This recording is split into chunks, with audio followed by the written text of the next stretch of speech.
If there's one thing Capcom and myself have in common, it's that neither of us expected Resident Evil Revelations to do as well as it did. Sure, it may have only pulled in a quarter of what a typical numbered entry would, but I imagine developing on the 3DS and the low cost associated with simply up-resing existing assets for an HD version made for a pretty good cost-benefit ratio. So when it came time to drop a new Resident Evil title, a sequel to Revelations was a no-brainer. And with early press kits hyping the fact that Revelations would be the new home for an older, more horror-oriented RE style, there was a lot to look forward to. But does some old RE lip service and a really odd obsession with the works of Franz Kafka equal a solid spin-off? Well, I'm Jared from Avalanche Reviews. Welcome to the Resident Evil Retrospective.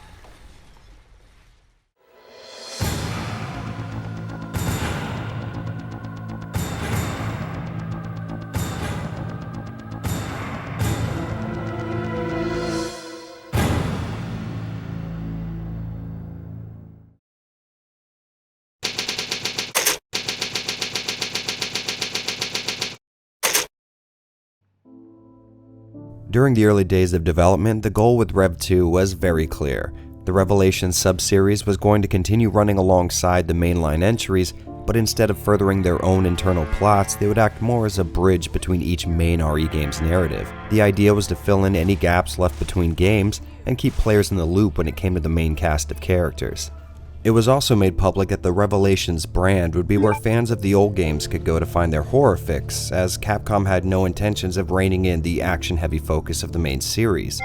And the cherry on top would be the return of Kota Suzuki, the man behind the surprisingly great soundtrack in the original Revelations. Yeah, for a while everything seemed to be looking up for those of us who supported the series from day one, but seemed not to be the main audience of RE games anymore, which obviously means there had to be some bad news in there somewhere. In the spirit of keeping with the original's episodic gameplay, Capcom decided to release Rev 2's 4 episodes individually once a week. Now, this wasn't exactly common at the time, but more than a few companies could definitely be seen as trying to recreate the success of smaller budget episodic games like Telltale's The Walking Dead series. The only difference being this approach was used by small developers to continually fund a game while actively working on its creation. And if this was the case with Capcom, I would totally be on board, but Rev 2 had already been fully completed. I honestly couldn't tell you why they went this route. I mean, I could think of a couple of reasons, but hey, let's not get stuck in the mud with old news. We've got a story to discuss.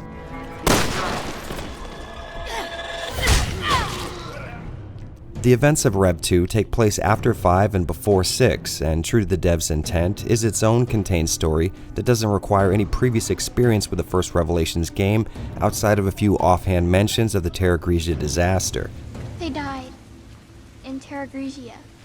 You were there when the city went down? The story starts out with Claire Redfield and her new employers, TerraSave, a group that provides aid to areas caught up in bioorganic warfare.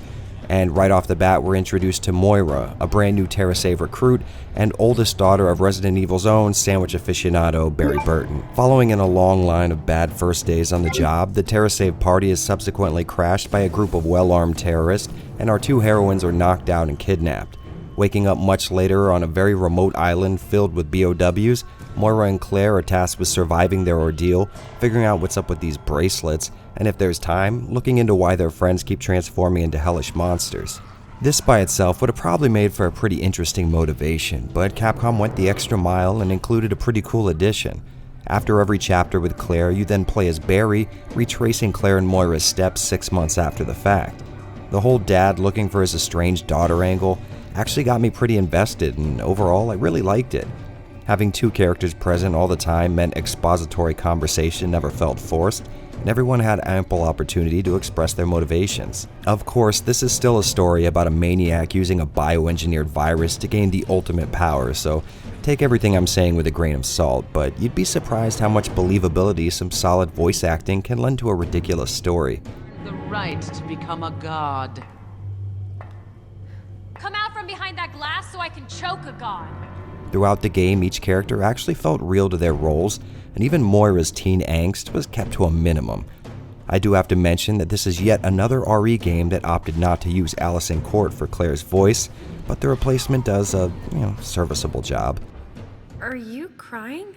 No, I'm I'm just learning to see a little more clearly. And as you would expect, it's not all good news. I did have a fair amount of problems with Rev 2's story, but none so large as the introduction of the late Albert Wesker's sister, Alex. Not only did this feel forced as hell, but they didn't spend more than 2 minutes building her as a character. She's just thrown into the plot and we're all expected to just get on board with it. This felt cheap as hell, and maybe the rest of the story wasn't so good at focusing on characters' personal drama. This wouldn't have stood out as much, but that's exactly what it did.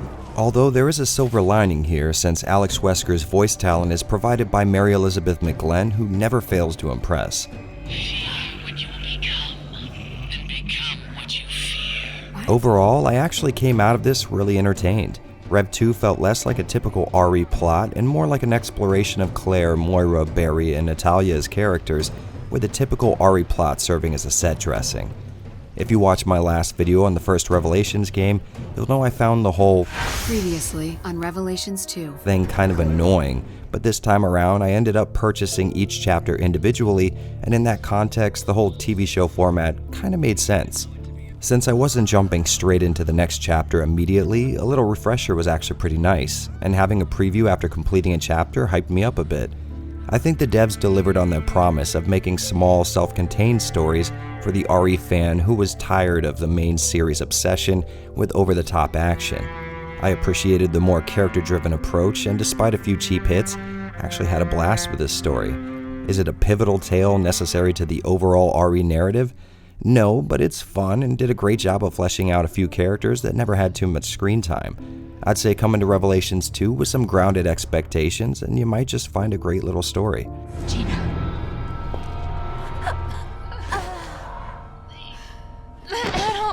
Following the whole sequel and name-only shtick, Revelations 2 is pretty different from the first game. And by that I mean no longer is this an RE4 clone and an RE1 clone somehow trying to exist in the same body, but let's save that little part of the analysis for later. Rev 2 continues the partner-based third-person shooting of the first game, but brings a pretty hard focus on cooperation. There'll be several times in each area when switching between characters will be necessary, a mechanic I imagine is much more fun in an actual multiplayer session, which sounds enticing until you discover that the game only allows for local split-screen play even on PC, so you better get used to switching over and getting things done yourself. Like I said before, each campaign starts off with Claire and Moira and finishes with Barry and Natalia tracing their steps 6 months later. Moira and Natalia serve different purposes as partners, which makes sure you won't be relying on the same strategy the entire time you're playing. Both partners can point out hidden items, but Natalia can sense enemy positions, and Moira is good for stunning them with her flashlight and a few melee hits too. The whole using partners to search for hidden items mechanic replaces the scanner from Rev 1, and if you ask me, this was a solid move. While it can get a bit annoying switching back and forth all the time, it's never too bad, and it kept me in the experience much more than the arcadey feel of throwing a green CRT filter and scanning around a room for items. Combat this time around has much more heft to it, thanks to having a good amount of simulated weight and momentum.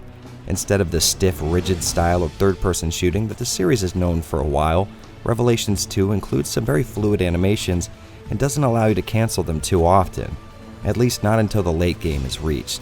This means taking a step in any direction will lock you into doing nothing until that animation is finished. This gives fights much more of a tense feel, and even though it's a far cry from the old RE combat that I love, it feels really responsive.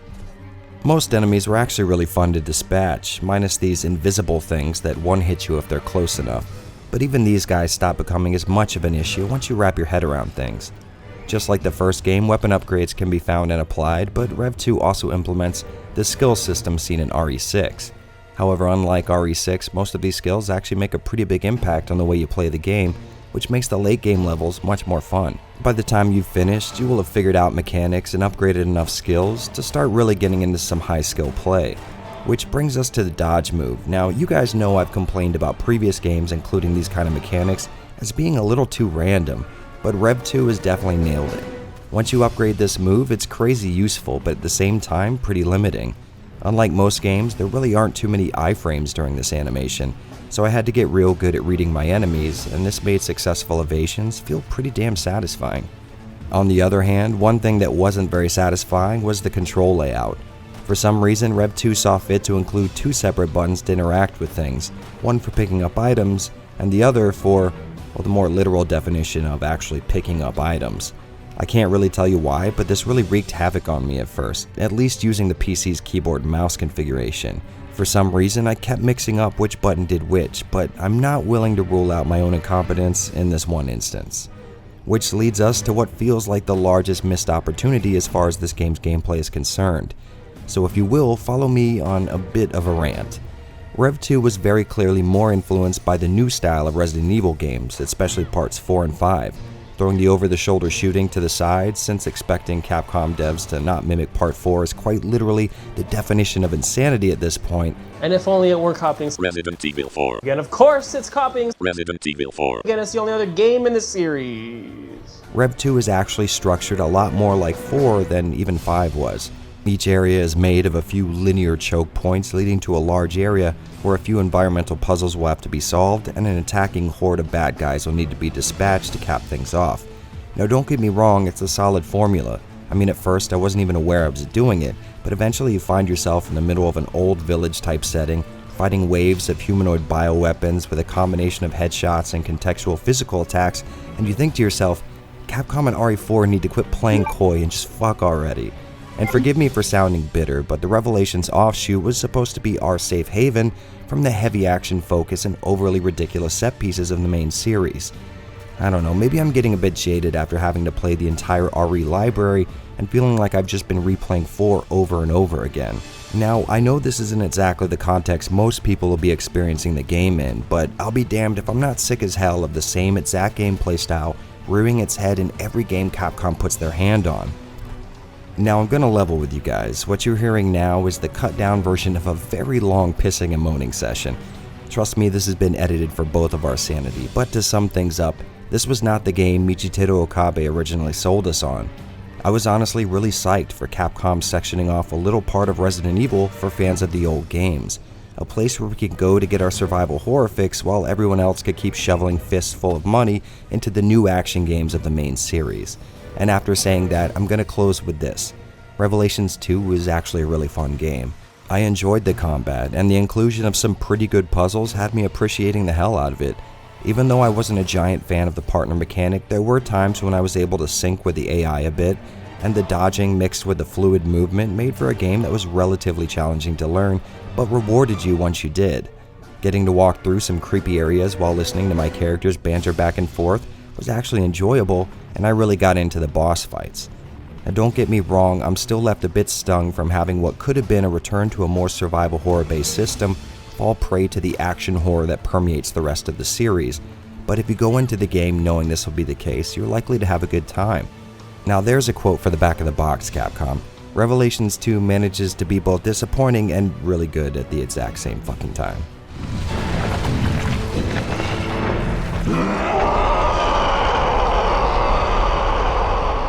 Revelations 2 has the crappy job of having to one-up a pretty tough act to follow, graphically speaking.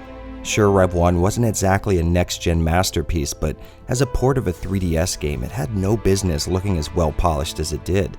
Revelations 2 had the benefit of being designed from the ground up as a full console release, but I think this makes it a little less impressive, at least if you're playing one right after the other. That being said, this is still a really eye-catching game. Thanks to the always impressive MT Framework engine, Rev 2 has some really impressive lighting, and the environments can be stunning to look at, except for when they're not. Okay, so this might just be a personal thing, but some areas look about as creepy as you'd expect, but in a really condescending way, which I know makes absolutely no sense, but hear me out. You know when you're watching a cheesy horror movie and you could tell you're just looking at some movie set decorated with off-the-rack Halloween merchandise? Well, that's how some of the areas in this game hit me, which, if you ask me, really clashes with Resident Evil's main selling point. An RE environment is typically scary looking because it's a place that's familiar to players and looks ordinary in the people used to inhabit this place a short time ago kind of way.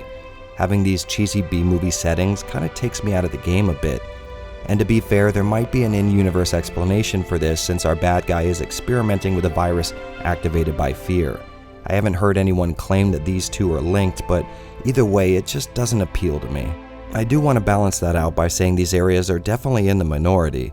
90% of the settings are really great looking and well designed, but I just had to mention this little pet peeve. Back on the plus side, this game uses the hell out of a really good looking volumetric fog effect. Outside areas in the early morning look really damn convincing, and as a show that Capcom was listening to the fans, Rev 2 has a much larger variety in enemies than the original. The science experiments that Claire fights are all creepy as hell, and there's a bunch of different variations on this theme, but the return of zombies in Barry's campaign are my favorite inclusion. You know, it actually just hit me. We've come to a point where I'm really surprised at the inclusion of zombies in a Resident Evil game. We really are living in the worst timeline. These things look like they've been decaying for a long time and actually remind me of something out of Lucio Fulci's Zombie, which is always good. And this might be another weird personal thing, but I always appreciate it when a game character, who would have obviously went through weapons training, keeps their firearm at a low ready and practices good trigger discipline. You know, it's the little things. And since we're talking about stuff totally unrelated to graphics, let me just take a second to praise this game's gun sound effects, which are easily the best in the series.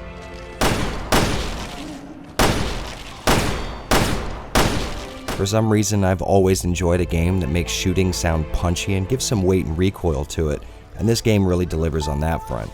Of course, commenting on the graphics of the PC release is only half the story. Rev 2 was released on about every console you could think of, and sadly, that's not the good news it sounds like. So in the spirit of ripping the band-aid off all at once, we'll start with the worst of the bunch. Now, there's no doubt that the Vita was a killer little portable machine, but if there's one thing it was terrible at, it was porting modern console games to it, and Rev 2 is no exception. As you can see, textures are crazy low res, and color depth is almost all the way washed out. As anyone who's played Vita ports like XCOM will know, achieving a solid frame rate does not seem to be a huge goal for devs when porting to Sony's doomed little handheld, so don't expect anything close to smooth gameplay here. There were also PS3 and 360 ports, and they fare about as well as you might think, that is if you're thinking 720p output and a pretty bearable amount of slowdown. Of course, the heavy hitters are the PS4 and Xbox One ports. Across both, you'll find similar fidelity, and even though I've seen comparison videos claiming the Xbox One keeps a steadier frame rate, I can't remember running into any slowdown on this current playthrough for the PS4 or my last time beating the game, so it's clearly not too much of an issue. I'd say the PS4's controller isn't exactly my cup of tea as far as third-person shooters go, but there might be a little keyboard and mouse elitism leaking through. And since I've talked enough shit about the Switch to last a lifetime, let's take a look at Rev 2's port on Nintendo's new platform, running at 1080p while docked and 720 on the go. This is far and away the best visual experience with Rev 2 on a portable platform, but that doesn't mean it's all good news. In some instances, shadows are completely missing, and they've also done away with anti-aliasing across the board. But if you ask me, this isn't exactly the worst thing in the world, and actually gives the game a super sharp look on the Switch's little 6-inch screen.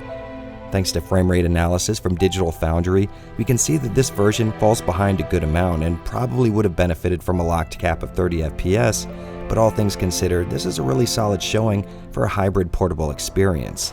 And saving the best for last, I definitely say the PC is my preferred way to play the game.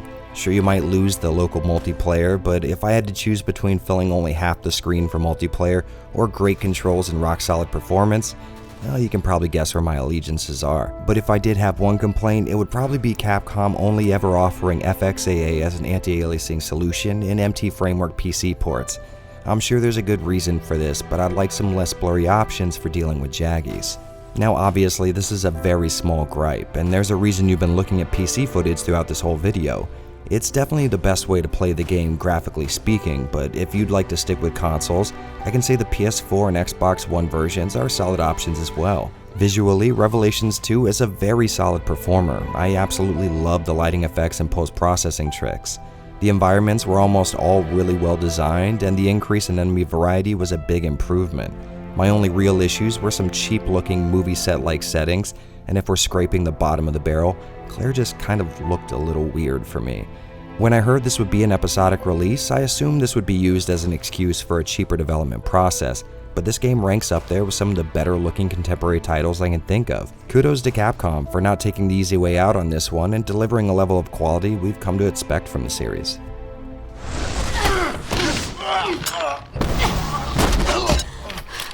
Okay, so you guys know I saw a lot of promise in the return of some old RE style in the form of the first Revelations game. So does Rev 2 keep with that tradition? Well, yes and no. The devs promised to deliver a more toned-down, less off-the-wall horror game, and they did just that.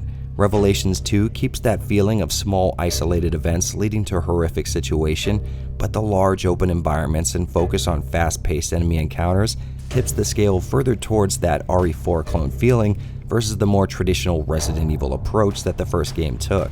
That being said, mechanically speaking, this game improved on a lot of elements that made the original great and showed that they were 100% willing to listen to fans who didn't like the lack of enemy variety and frequent shifting between unimportant characters in unrelated settings. All things considered, it really just depends on your frame of reference. If you're expecting this game to expand on the classic RE traits found in the first game, you're likely to be disappointed. But if you're looking for a much more down-to-earth action horror game with lots of polish and an interesting story, well, look no further. Revelations 2 is a really fun game, but more importantly than that, it's part of a very interesting direction for the series. As we know, Capcom has recently publicly admitted that they might have gone too far with Resident Evil's ridiculous action-heavy focus, and RE7 and the remake of 2 are meant to start the series down a more traditional horror path. But before they made this decision, that role was given to the Revelation spin-offs. Will Capcom continue to grow what I consider as a really strong sub-series, or will they see these games as redundant now that the mainline series is going in a similar direction? Either way, the future of Resident Evil is actually looking pretty bright for us old RE fans, and I don't think anyone can predict what will happen next, which means maybe we'll take a step back to the past and retread some familiar ground in the next video. But until then, I hope to see all of you back again right here on the Resident Evil Retrospective. I'll always need you. But for now, I have this. I'll cover you from the chopper! Hey guys, thanks for hanging out. As some of you might know, I've had a pretty giant influx in Patreon supporters lately, and I haven't been able to keep up with the new ones and putting them in each video, so I figured, well, screw it, why don't I just talk about all of them at the end card of this video here. So let's just go ahead and give a shout out to each one of my Patreons that's over the $1 support tier. Alright, let's get this going. Okay, first up we have Stephen Michalowski, Ben Augusto, Nelson Hernandez, Alex Lossner, Kent James, Mike Hawk, Nekot the Brave, Abixter from Finland, Benjamin Thornblum, Terrence Smith, my man, Daniel Farakas, is that Farkas? Alright, I'm terrible with this. This is going to be terrible, guys. David Lee, Kim Tribig, Ebby, Evan Sleed, Jesus Christ, I'm already ruining this. Evan Sleed, Chance Paladin, Quentin Smalley, Woodenborn, Jared Allen, Stefan Waite, kanji I can't read. Don't make it in. I can't read kanji, people. Now people are going to be all like, "Oh, Jared, I thought you could speak Japanese." I'm literally illiterate in Japanese. I can explain to a person at a Japanese restaurant that I can't read their menu and ask them to read it for me. It's pathetic. All right, and moving on, we have Games Haven, Matthew McCone, Robert Bowyer, I'm pretty sure, Craig Parrish, Kenneth Napier, Creamy Elephant, my man just hooked me up with a really cool build of Silent Hill 2, Sleepy Toad, Jess Landry, otherwise known as Artificial Instinct, Retro Revolutions, my man Jared, you guys know Retro Revolutions, Timothy Blackman, Brandon S. Hall, Unit number 522, that's a fucking sweet name, Christian Ipax, Brandon, and I think that's it. Thanks to all of you, and if you're a $1 tier supporter, don't think that means any less. Honestly, when I made this Patreon, I didn't think anyone would actually support higher than $1, so just letting you guys know that right off the bat. I really do appreciate all of you. Thank you so much for supporting this. You're literally making my dreams come true. It's been an absolute blast keeping this up, and I hope we can add to more of you, and we can make this a full-time thing for me. That would be absolutely amazing. For the rest of you that have actually made it past this point, good on you. Cheers. Jesus Christ. I'll go ahead and end it now. Thanks you guys so much for watching and making this so amazing so far. I'll see you next time.